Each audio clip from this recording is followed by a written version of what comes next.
Good morning, everybody. I'm thrilled you're here. Happy Friday and happy Women's Day. I'm super excited that I have the opportunity to connect with such really amazing human beings on a cool day, on a very important day, Women's Day. And so I'm excited to be able to talk about. Hey, Kellyanne. I'm excited to talk about a little bit bigger picture. Hey, Kara. Usually I talk about, very specific skills and tools and ideas. Hey, Jody and Mary Beth, that help us deal with narcissism in our life. That help us stand up to it or heal from it or speak back to it. And if you don't know who I am, I'm Rita Hickman. I'm a body-mind expert. My specialty is teaching women how to become the sort of woman that narcissists don't bully, and there's a very specific difference. Maybe most of your life, if you were like me, you were surrounded by narcissists. It was in my family. It was, not just my immediate family, but my extended family too. And then it ended up being friendships, and it ended up being, in the past, romantic relationships and connections that I had with people. And you look at the pattern, and I looked at the pattern of the women in my life. Here's a very interesting little side bit. In my family, most of the women of my generation were sexually abused in some way, had some sort of either challenge with being, when they were young or when they were older. And it starts to make you look at patterns. It starts to make you look at how are these things and these beliefs and these ideas passed down generation to generation until we find ourselves in a world where we're surrounded by people who are extremely self-absorbed. Now, in the past, it was hidden. It was hidden, in the closet and behind closed doors and all of the verbal abuse and emotional abuse. And maybe that's how we interpreted it, emotional abuse or verbal abuse or energetic abuse, or someone's family member was a rageaholic, or maybe they dealt with addiction.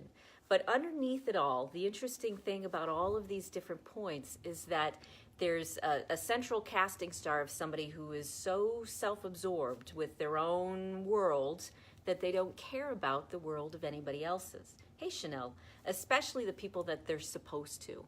Let's say their children or their spouses or their friends or at their job. So as the world's become more toxic, this stuff's been coming out of the closet. As we've had leadership, which has demonstrated that narcissism is a completely okay way of living life and treating people. And as an empath and as someone who's compassionate and loving, it's become the ugliness that had since been hidden in families has now started to surface into the whole world. And that's one of the beautiful things about all of this chaos that we're in, is because the things that for many women were hidden, hey Peggy, for many women were, their specific abuse, it happened to them, and it didn't happen to anybody else. There's this whole emotional isolation. With the prevalence of narcissism and this self-absorbed me sort of mindset and toxic mindset that's everywhere, it's really allowed these issues, which have been underground and quiet and silent for a long time, and it's been able to be encouraged because everyone who was victimized sat there thinking that they were victimized for a reason, because of something that they did or somebody that they were. Hey, Kathy. That they deserved it in some way, because a lot of women who end up in narcissistic relationships later on in life, they got used to it and experienced it and understood, and were somewhat comfortable with it when they were much younger. So there is a pattern. There's a pattern of beingness. There's a pattern of showing up in the world, which either encourages narcissists to target you and to bully you, and there's a pattern of living in the world that keeps that from happening. Because not every little girl, like all the little girls in my family, at least on one side of the family, had these horrific things happen to them. Not every woman or man ends up being victimized by a narcissist.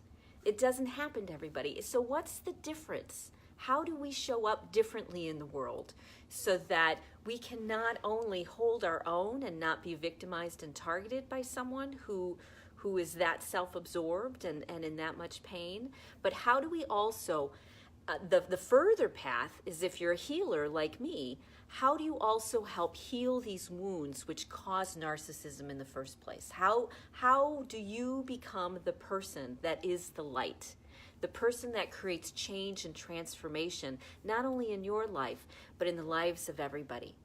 So how does this happen? First of all, we have to identify that how we show up in the world can paint a big target on our back, whether we deserve it or not. There are predators out there. There's narcissists out there, and they're looking, even if it's just on a subconscious level, they're looking for the people that they can be comfortable with. Hey, Dina, and this is how a lot of abuse happens, let's say outside the home, or even within the home with different people in the home. There's between the victimizer and the victim, there's this very strong bond. There's this very strong emotional connection, and they both understand on either side that this is a very dysfunctional, difficult relationship with highs and lows that you can't normally experience in the real world. There is a very real soul connection, an emotional connection between a narcissist and the people that they victimize. And when we start to recognize that we no longer have to play this part, we no longer have to show up in the world in this way, and we can show up in the world in a bigger way, then we stop being bullied by narcissists, and we start being the change that we want to see. So how does this start? How do you start to become your fullness, your bigness, that is the change in the world, instead of the one that's just desperately scrambling to survive and make it through the next day? It starts with doing things like you're doing right now, which is watching this live stream. Hey, Donna. It starts with listening to and surrounding yourself with strong people who've been through it, who have compassion and understanding for the situation that you're in, as well as insight as to where you can go, where you need to go, what the next steps are. How do you handle the different things that come up on a day-to-day basis, whether it's the nausea that you wake up with in the morning, or the exhaustion that lets you just disassociate from it all, or the anger that wells up that you feel that you have to just keep clamping down and clamping down. You start surrounding yourselves not with the garden variety friends, which are fabulous, but friends who are actually a few steps ahead of you. People who know where you've been and how to get out of it. That's step number one. So congratulations. Hey, Christina. And I'm thrilled you're here, because by watching this, you are taking these steps. We are retraining your brain. We are retraining your nervous system to look at the world in a slightly different way. And what's that way you're looking at the world in? Is where we are all equal. We all have an equal right and an equal right to have a good, loving experience, to enjoy our life. We all have that right, and it starts with that knowingness. And the more you hear that from people, and the more you read that you have that right. I had a wonderful mentor. He was a 350-pound Ojibwe named Bruce, and he was known internationally for creating peace. And in his home, he would yell at his dog. He'd be mean to his grandkids. He'd tell dirty jokes. He'd, do all sorts of things. When he was younger, he would throw toilets through windows. He was in the middle of fights and issues. And this is a man who knew, who had done all of the bad things that we don't want people to do, and had healed and gotten to the other side. And this is what he would say. He would say that you have the right to be here because you're breathing, because you're alive. Because you are here, it gives you the right to be here. It gives you the right to live a life that is full and rich and amazing. So this is how we start. You start by brainwashing yourself, because we become most like the people that we spend our time with, that we listen to. So if you can't do anything else, What you can do is start showing up to these live streams and workshops and surrounding yourself with people who don't go the negative route. You know, one of the challenges I have with, I belong to a lot of different narcissism groups on Facebook. So I get a lot of the posts, I see how people are responding. And they're still in this place of anger. They're still in this place of blame and victimization. And it's true. You know, when you're victimized, that's a true thing that happens. But the only way we create change and the only way we change our lives is to stop blaming everybody else. To stop and to start with, what do I need to do to start to be whole, to be the best version of myself that I can be? So step number 2, you start doing things which make you feel good, that nourish you, that nurture you, not just in the moment, you know, like dark chocolate M&Ms, although those are handy and helpful, but instead in the things which really nourish you and make you feel good. You know, one of the major changes, one of the things I've struggled with all of my life is an eating disorder. And the eating disorder came about because I was under so much stress as a kid that my association with food was, I almost disassociated from it because dinner time was really, really stressful. That's when the whole family would be together and I couldn't hide or avoid or, you know, not show up. I was too anxious. I was too scared to stand up for myself. And so I ended up with a very difficult relationship with food. And one of the challenges is I don't respect it. And so for me, a big change I had to make was realizing that I had to nourish my body on a regular schedule so that it would stop feeling so anxious, so that it would stop having such negative side effects to my food choices, not just the food that I was choosing. Hey, Patty and Christina, nice to see you. And another Patty here too. You know, I had to change not just my food choices and become some weird superhuman, you know, no sugar, no gluten, no anything. I didn't have to go that bad, thank God, because I really love my chocolate. You know, but when I eat, how I eat, the foods I eat together, you know, I really had to work on that part and that piece of me. In order to feel better. We all have the things, the coping things that we dealt with in order to feel like we are happy and healthy. Hey, Sandra Ann. And when you start focusing on that, on the things that get in the way of you feeling good, of you feeling energized, and it's not about the narcissist, it's about you doing things which fulfill you. Because right now you're probably exhausted. You're probably at the end of your rope. That's the main reason. It's the main reason that we don't fight back is because we are so tired. Now, Chanel says she's heard this saying before, be careful who you fight with because how they fight is who you, is who you will become. And that's so true. You know, so surround yourselves with the people that have that positive mindset that aren't based on shame and blame and how do we control the people around us and are instead focused on how do I love myself? How do I respect myself to the highest ability? How do I treat my body and its symptoms and my thoughts as if they are loved, as if they are valuable? Even the negative thoughts, even the dark and difficult and painful thoughts, the obsessive ones and the neurotic ones, how do we treat those without that judgmentalism? Because one of the reasons I got away from judgmentalism, and I had a great mentor who would say this, she'd say there's a difference between judgment and judgmentalism. Judgment is you deciding for yourself where your boundary is, what experience you want to have. Judgmentalism is looking at someone or something else and saying that is bad or that is good. And every time that I would look at, hey, Tara, we've got a lot of our speakers on this morning. That's awesome, our speakers for our interview series. So when I stopped being judgmental of the people around me, of saying how they're living their lives is wrong, you know, in that emotional way, I could start loving myself, which meant that now all of my energy was focused on how do I become the best version of me that I can become.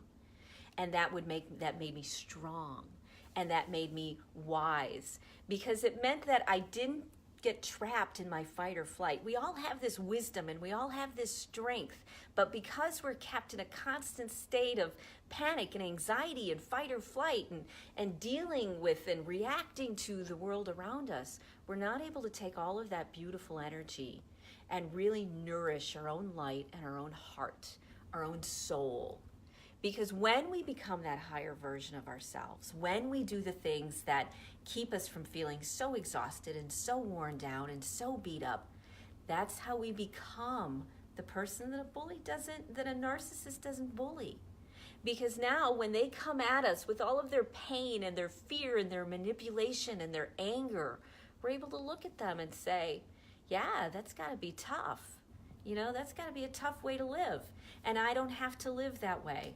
I'm on this path over here. I'm on the path that says that I am going to love myself. I'm not on the path that's going to spend all of my time and energy thinking about what a horrible, rotten human being you are. And when that happens, we become this role model for the people around us. And more and more women and men start realizing that they have the right to stand up. They have the right to be true to themselves. They have the right to set boundaries. They have the right to love themselves. It's a movement more than it is anything else. It's a movement of us coming together and realizing we have to live differently. It's not our fault that we're bullied by people. It's a pattern that's been passed down from generation to generation. And in the past, it was kept behind those closed doors, and it was called abuse, and it was called, molestation, and it was called rageaholic. Hey, Mutana, nice to see you. It was called all of these things. And now it's coming to the surface, and as a movement, we have to start coming together and saying we have got to live our lives differently. A life based on nourishment and support and doing the things that make us feel good so our body can heal itself, because when it does, that's when we become the person that leads people. We become the person that heals the narcissism in other people, because we don't put up with their crap, because we aren't distracted by their emotional distress, because we see where they're at in a very clear, direct way, because we're not afraid anymore. We're not stuck in that anxiety, that felt sense of fear and helplessness, and that there's nothing we can do. We're not stuck there anymore. And that's the cool thing. Because when you're not stuck playing it small, playing as if you're going to be victimized, when you are in that power and become that person, nothing can touch you anymore, because you see through it. You see what's happening. And when something does touch you, you use it as an opportunity to release it and to evolve into that mature, wise, creative, full human being that you want to be. So how do you become a person that a narcissist doesn't bully? You love yourself through all those small acts, and you get yourself healthy, and you surround yourself with other healthy people. And when you do that, you start making those choices. You become invincible. You become like Superman, because the narcissist doesn't want to come after you, because you are now unpredictable. You are not their perfect target. There's a reason that people get abused when they're children. It's because just like all victimizers, they're able to spot, they're able to see which people will allow them to treat them that way. They're able to see it. And if you were trained from a lifetime and lifetimes of being that victim, if you were trained that way, then the victimizer spots you and says, aha, this is where I can work through my issues. This is where I can feel better. That's that weird connection between victimizer and victim. It's that dance. And when you grow as a human being, that dance changes. And you not only end up protecting yourself from narcissists like a really great immune system would, but you are also able to evolve the people around you, because it goes both ways. A lot of women do not have the luxury to just walk out of a narcissistic relationship. There's good reasons that they're there, and they've been strong and wise enough to be able to navigate it so far. So, the common advice of, well, you just have to get rid of your mother. You just have to get rid of your father. You just have to quit your job. You just have to walk away and get divorced. That's really easy advice. But it's not advice that's realistic or practical. It's advice that comes after you've done this work, after you've shaped yourself into the version of you that is your highest version.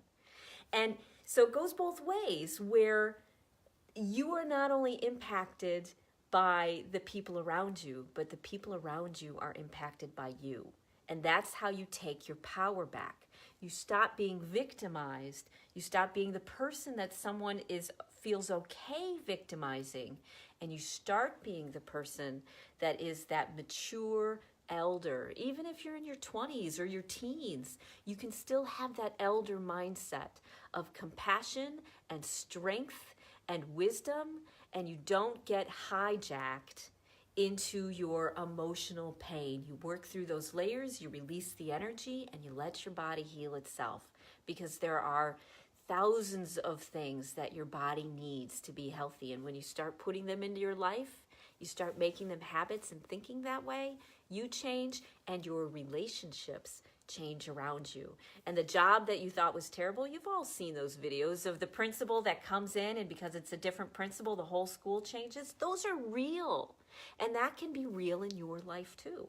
It can be real where you are now the one that's leading the way, instead of being the one that's being beat up. And I have story after story after story of women who've been in my office who have done that very thing, who have gone through their life. Hey, Jane. And they have gone from being victimized to being victor. What a nice play on words, huh? So they have taken their relationships, they're even domestic violence partnerships, which I'm not saying anybody should stay in. There is definitely a line as to whether you stay or go. But they've been able to get out of physically abusive, sexually abusive jobs that their only purpose is to use people up and spit them out. They've been able to take those environments and make a positive impact. Maybe they don't stay because now they're smart enough to be, to realize that's what you're working through, that's what you need to do. But they're still able to love. They're not shut down and disassociated and so angry and so hurt that they can't interact and love people. They just know they need to love them from a distance. So here's your homework assignment for today. I want you to reserve some time on your schedule for the next few weeks on Monday and Wednesday, 7:30 p.m. Central Standard Time, because I have an amazing group of women who have been through this process, and they're at their own spot in the journey too. They're at the different places. Maybe they're at the beginning, maybe they're at the end, but they're expert healers who have learned how to take their tools and take what they know and apply it to being healthy and happy and creating a great life for themselves. Maybe they're in the process of creating, because that never really ends, does it? So we have psychics and CBD and body-mind experts and brain gym experts and EFT people. Hey, Catherine. So reserve some time on your schedule, because we're going to be doing these 90-minute interviews, and it's going to bring out the gold. It's going to bring out the things that you need to hear. When I run sacred fires and when I run sweat lodges, there's one rule of thumb that I really follow. And it's that someone in here needs to hear what you have to say, and you have to hear what somebody else has to say. And it's this interaction and this engagement and this dialogue that takes you from being victimized to someone who is standing in their truth and their power comfortably and confidently. So show up, start interacting, ask questions, get support for the next 3 weeks. And we're going to end with this great roundtable where we're all going to be on a Zoom call, and we'll go back and forth, and you'll be able to hear our geniuses. You'll be able to hear our wisdom and expertise, and you'll be able to share your own too, of how you've managed, of the things that you've learned that will help somebody else. That's what this is. The ending Zoom call is basically a sacred fire where we learn from each other in a community of strong, wonderful women who are looking to move in the same direction and who have noticed that maybe their problem of being bullied when they were younger or smaller or even now has become a universal problem that needs to be addressed. And the wisdom that you've been accumulating all of these years needs to be heard.